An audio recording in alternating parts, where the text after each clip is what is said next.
Parce qu'il est essentiel d'être conseillé, depuis 40 ans, nos équipes accompagnent votre entreprise de sa création à sa transmission. Descours et Cabot, implanté depuis 230 ans sur la région lyonnaise et leader de la distribution professionnelle en France, est heureux de vous présenter Lyon Décideur.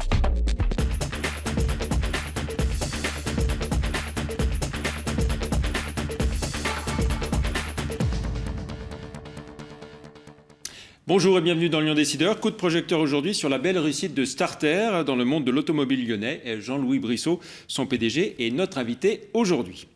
Au sommaire également, les bons résultats 2013 de SEB et de Plastic Omnium, les atelières qui se dirigent vers une liquidation judiciaire, Renault Trucks à la peine, Clasquin en croissance et puis InnoRobot qui se profile du 18 au 20 mars à Lyon. SEB peut être satisfait de ses résultats 2013. Dans un paysage pour le moins compliqué, le leader du petit équipement domestique affiche croissance d'activité et de son bénéfice net à 200 millions d'euros sur plus de 4 milliards 100 millions d'euros de chiffre d'affaires. Dans le même temps, SEB a poursuivi la réduction de son endettement et sa politique d'innovation.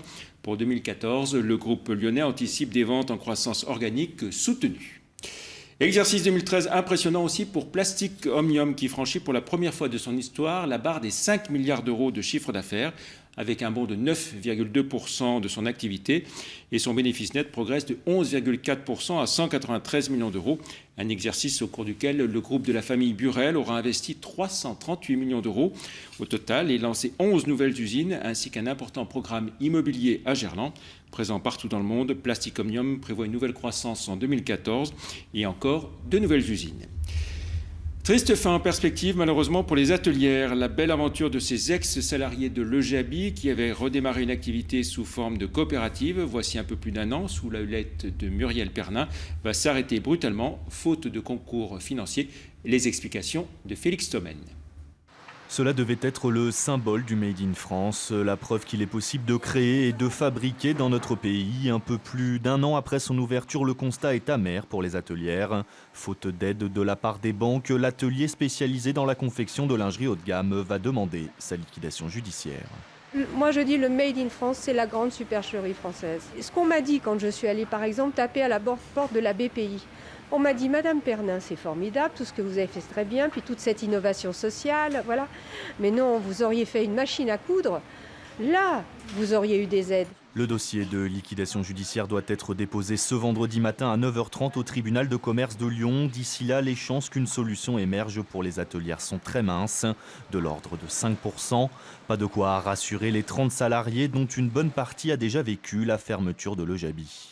On avait repris un peu espoir et ouais, hier ça a un peu arrivé comme un petit coup de massue derrière la tête. Voilà. Le sentiment déçu de peut-être arrêter, mais comme nous a dit Muriel hier, on a encore 5% de notre côté. Vendredi au tribunal, Muriel Pernin ne demandera pas la mise en redressement judiciaire. Si aucune solution n'est trouvée d'ici là, l'aventure des atelières n'aura duré qu'1 an et 2 mois.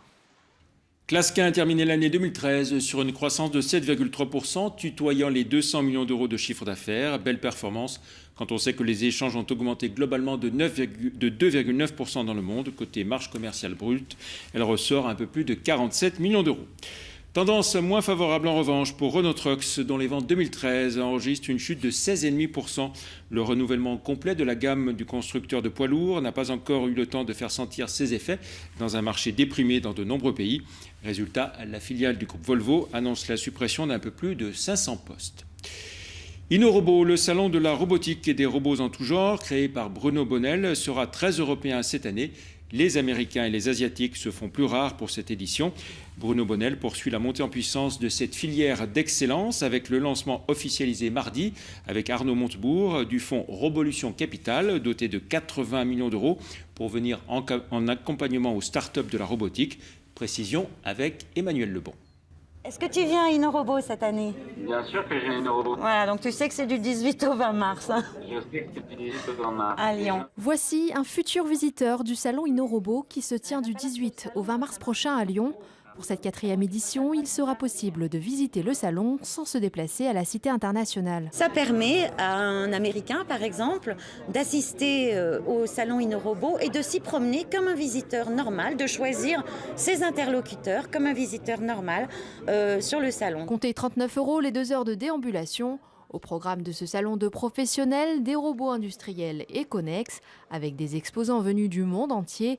Autre temps fort, les états généraux de la robotique et l'annonce de dispositifs de soutien à la filière.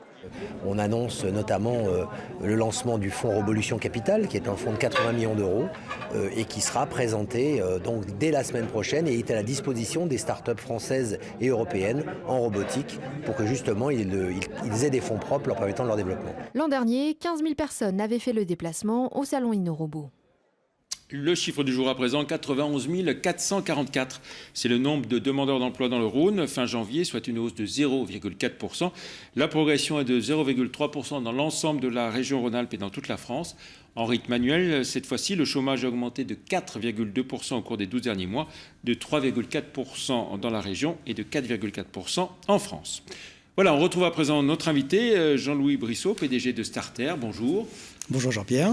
Starter, une très belle réussite d'entreprise à Lyon et qui se poursuit aujourd'hui donc à Saint-Fond. Comment est-ce que vous avez bâti ce succès ? Écoutez Jean-Pierre, en 92, j'ai créé Starter.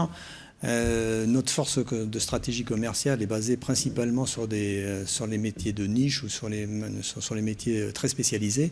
Et pendant les 10 premières années, nous étions spécialistes en tout terrain, exclusivement en tout terrain. C'est un marché, il y a 22 ans, qui intéressait très peu les réseaux de distribution, puisque ça représentait que 3 à 4%, si vous voulez, du marché. Et très rapidement, nous avons monté à ce moment-là un réseau de distribution, nous avons renforcé nos équipes en B2B et notre croissance s'est fait petit à petit. Voilà. Alors, à Saint-Fond, vous êtes implanté depuis un peu plus d'un an maintenant, c'est ça ? Voilà, 2012. 30 000 m², donc un centre multimarque. Vous dites que c'est le plus grand supermarché de l'automobile ? Voilà, c'est un centre automobile multimarque. Nous avons 35 marques, à peu près 350 modèles. Nous avons plus de 1000 véhicules en stock, si vous voulez. Donc nous avons le choix, nous avons le service. Et les clients sont tous les bienvenus parce que c'est fabuleux de venir à Starter, vous trouvez absolument de tout là-bas. Alors vous avez fait le choix, vous l'avez évoqué, de niches spécialisées, tout ce qui est camping-car, mais pas uniquement. Oui. Ce choix de niche spécialisée, c'est parce que ce sont des marchés qui sont des produits plus rémunérateurs que d'autres ? Si vous voulez, on tient compte, si vous voulez, de la synergie des marchés. C'est-à-dire que là, on a monté, par exemple, un service équestre. Un service équestre, on fabrique des camions à chevaux, on vend des vannes.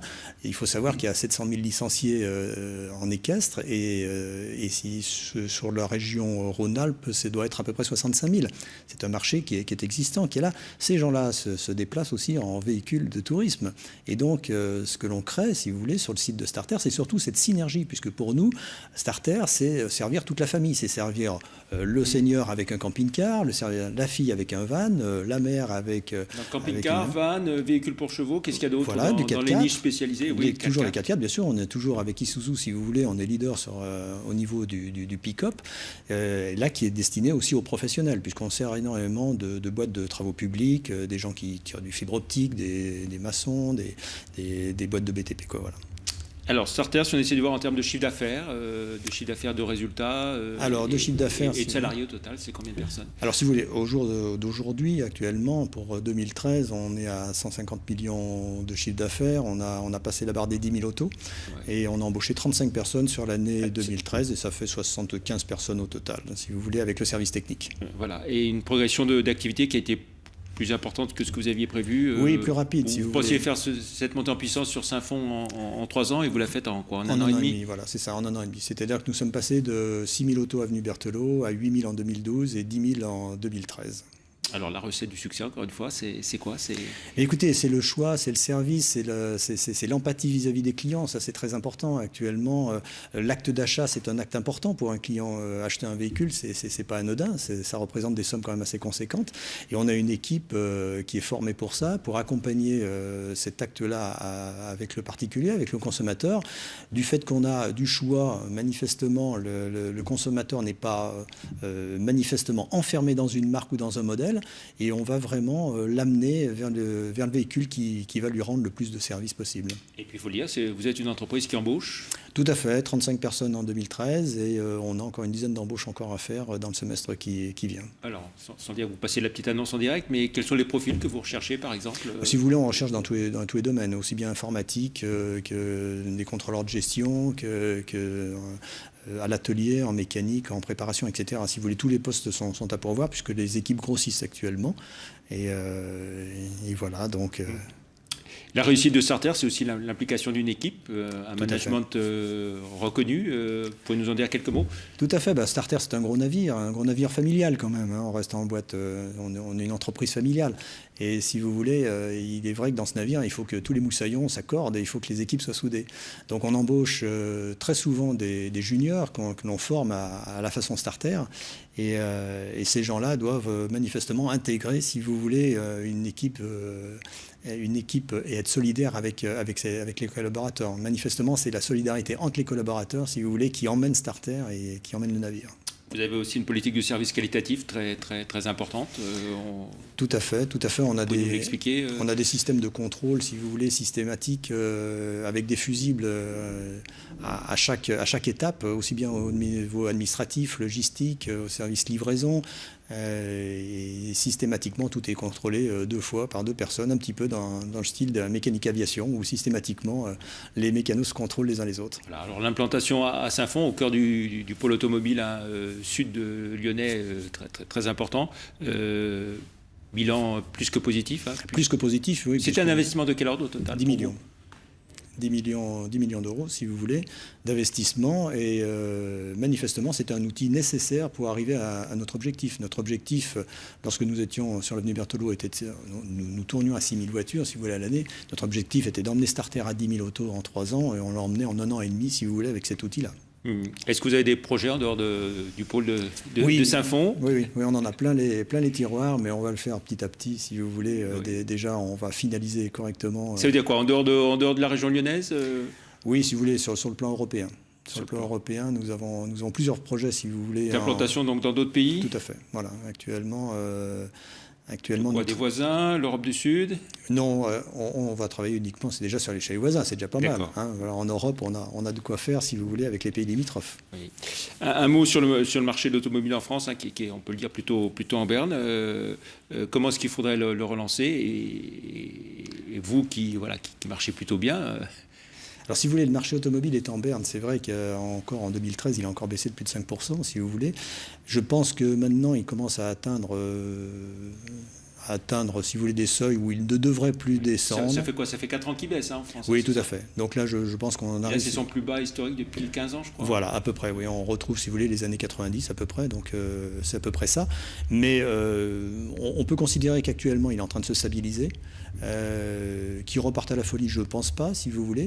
Mais par contre, il est certain que le marché évolue énormément. La demande du consommateur évolue énormément. L'attente du consommateur n'est plus du tout la même que celle qu'il y a 5 ans ou il y a 10 ans. Et il faut s'adapter à ces nouvelles méthodes, il faut s'adapter, si vous voulez, à cette demande. Et c'est à nous à travailler ça. Et c'est comme ça qu'on... Manifestement, on peut réussir. Ça ne sert à rien de créer des primes particulières comme on l'a eu à l'époque, la jupette, la baladurette. Alors ça peut, si vous voulez, ça influe le marché, c'est vrai, mais souvent ça ne fait que le décaler. C'est-à-dire que vous donnez une prime, les gens vont changer de véhicule un petit peu plus rapidement, mais ceci étant dit, une fois qu'ils l'ont changé, ils ne vont pas le rechanger une deuxième fois. Donc on a un équilibre de marché qui est à tenir, et je pense que ce qu'il faut, c'est surtout aller auprès du consommateur. Très bien. Merci beaucoup Jean-Louis Brissot, encore merci, bravo. On se retrouve la semaine prochaine pour un autre Lyon Décideur. Au revoir, merci.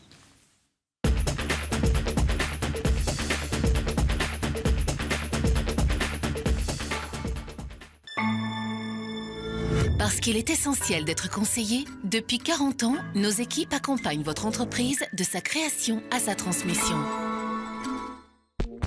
Descours et Cabot, implanté depuis 230 ans sur la région lyonnaise et leader de la distribution professionnelle en France, est heureux de vous présenter Lyon Décideur.